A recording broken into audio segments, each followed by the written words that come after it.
Welcome to another chilling episode of Fear Files. Tonight, we delve into the shadows of an abandoned mansion, where an ornate pendant unleashes a curse far older than its dust-covered walls. As nightfall traps a group of friends inside, they are haunted by a vengeful witch's wrath and the mansion's dark secrets. Prepare yourself for a journey into the unknown. Lights out, and let the horror begin. The autumn air in Raven's Hollow was crisp and laden with the earthy scent of decaying leaves. Sophie Carter and her three friends, Mark, Lily, and Tom, gathered in the small town square, their breath forming visible puffs in the chilly air. They had decided to explore the Wraithwood Forest, driven by Sophie's curiosity and a desire to debunk the local legends of a cursed stone circle. As they ventured deeper into the forest, the towering trees seemed to close in around them. The canopy above was a thick quilt of interwoven branches, allowing only slivers of sunlight to reach the ground. The path grew less defined, and the forest floor was a tangle of roots and fallen leaves. The only sounds were the crunch of leaves underfoot and the occasional call of a distant bird. After hours of trudging through the dense forest, they finally stumbled upon the ancient stone circle, half hidden by overgrown vines and moss. The stones were weathered and etched with cryptic symbols, their surfaces covered in a thick layer of lichen. A sense of foreboding hung in the air, but Sophie, driven by her skepticism, brushed off the warnings of local legends. She was determined to prove that the superstitions were nothing more than ancient myths. Ignoring the uneasy feeling that had settled over the group, they examined the stone circle. Mark, Lily, and Tom took turns photographing the symbols and discussing their possible meanings, while Sophie took notes, convinced there was a rational explanation for everything. That night, as they camped near the forest's edge, strange occurrences began to unfold. Mark woke up in the middle of the night, feeling an inexplicable chill. He discovered a series of strange symbols etched into his arm, glowing faintly in the moonlight. Panicked, he woke the others, but Sophie dismissed it as a product of stress and the cold. As the night progressed, Lily was plagued by horrific nightmares of shadowy figures and twisted faces. She woke up screaming, drenched in sweat. Tom, meanwhile, reported seeing spectral figures lurking in the darkness beyond the campfire's glow.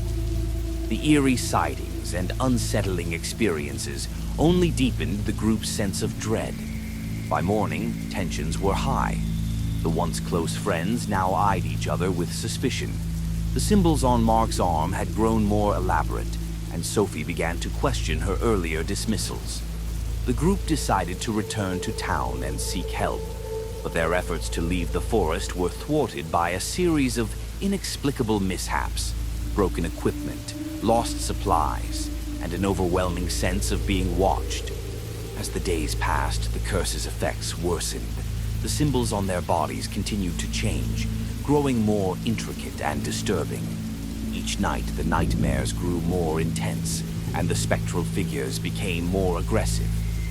Paranoia set in, and the friends began to turn on each other, accusing one another of causing the curse. Desperate to understand what was happening, Sophie delved into local folklore and uncovered the story of Morgana Suarez, a witch executed centuries ago by her own community.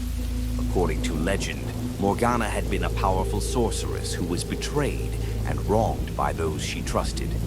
Her final act of vengeance was to curse the forest, and her spirit was said to remain bound to the stone circle. The group's situation became dire as they realized they had unwittingly awakened Morgana's curse. The witch's malevolent presence grew stronger, and the friends were haunted by increasingly violent and terrifying manifestations. Each friend experienced their worst fears brought to life, and the forest seemed to conspire against them, twisting paths and leading them deeper into darkness. The group discovered that to lift the curse, they needed to uncover the true nature of Morgana's betrayal and find a way to appease her vengeful spirit. Their search for answers led them to hidden clues within the stone circle and ancient texts that hinted at a ritual sacrifice required to break the curse. As the witch's demands grew more insistent, the group faced their final, harrowing trial. The once close friends were now at each other's throats, their trust shattered. In a desperate bid to save themselves, Sophie and the remaining friends had to confront Morgana's ghost and perform a ritual that involved understanding and acknowledging her pain and betrayal. In the climax, Sophie and her friends faced a nightmarish ordeal as Morgana's spirit manifested in full force. The forest became a labyrinth of terror, with spectral figures attacking and the ground itself seeming to come alive with malevolent intent. Sophie, driven by a mixture of fear and determination, managed to perform the ritual, but it came at a great cost. One of the friends had to make the ultimate sacrifice to appease Morgana's spirit. As dawn broke, the curse was finally lifted, but the toll was heavy. The survivors emerged from the forest, forever changed by their ordeal. Sophie, now a believer in the supernatural, carried the weight of her friends' sacrifices and the haunting knowledge of the ancient curse. The forest remained a place of dark legend, and the stone circle, though seemingly peaceful once more, held the echoes of the horrors that had transpired. Rebecca Hayes and her friends, Chris, Anna, and Jake, arrived at the secluded cabin in the New England woods, eager for a weekend away from their busy lives. The cabin, old and weathered, had been rented for its rustic charm and isolation. It was the perfect setting for their impromptu adventure. Little did they know the cabin held a dark secret. On the first night, while exploring the attic, they stumbled upon an old, dusty tome bound in human skin. The book was covered in strange symbols and warnings etched into its cover. But Rebecca, driven by her curiosity and expertise in occult studies, convinced the group to examine it. Ignoring the warnings, they began to decipher the book's contents, discovering a series of forbidden rituals and incantations. As dusk fell, the group, fueled by a mix of excitement and skepticism, decided to perform one of the rituals described in the book. They gathered in the attic, the air thick with anticipation and the smell of aged wood. The ritual was intended to summon spiritual energies, but as they chanted the incantations, an oppressive darkness filled the room. That night, strange occurrences began to plague the cabin. Objects moved on their own, eerie noises echoed through the walls, and a cold, malevolent presence seemed to watch them. Chris, Anna, and Jake experienced terrifying hallucinations of past atrocities, while Rebecca found herself tormented by disturbing visions and an overwhelming sense of dread. The following days brought escalating hauntings. The friends were subjected to violent poltergeist activity, with objects being thrown and the cabin's furniture moving on its own. The atmosphere in the cabin grew increasingly oppressive, with shadows seeming to twist and writhe in the corners of their vision. Each friend began to experience uncontrollable fits of rage, their tempers flaring at the slightest provocation. Rebecca, determined to uncover the source of their torment, delved deeper into the Book of Shadows. She discovered that the tome belonged to Eliza Morrow, a witch who had been condemned and executed centuries ago for practicing dark magic. According to the book, Eliza's spirit had been bound to the tome, and performing the ritual had awakened her vengeful presence. The friends' relationships began to fray under the strain of the supernatural disturbances. Paranoia set in as they turned on each other, accusing one another of causing the curse.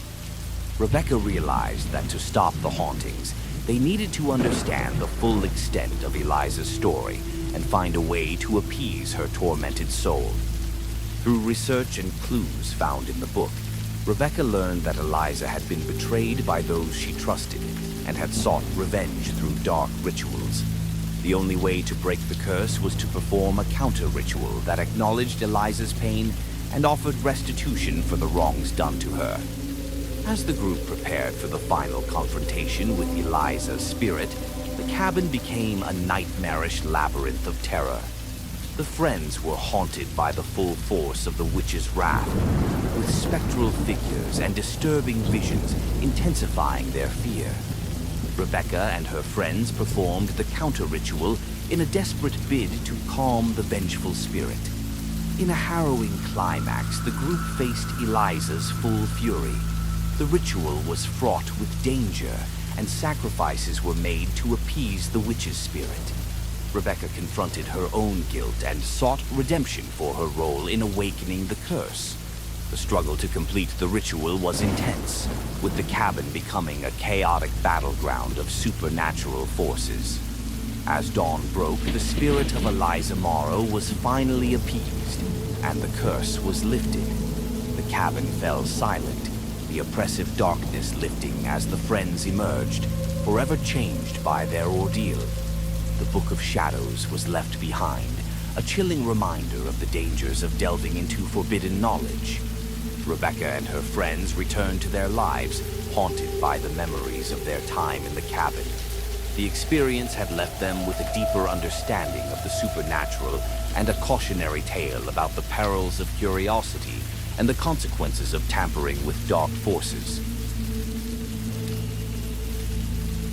Ella Carter and her friends, Liam, Zoe, and Max, arrived at the old mansion on the outskirts of town, intrigued by the rumors of its haunted past. The mansion, a sprawling, dilapidated estate, stood in eerie silence amidst the overgrown trees.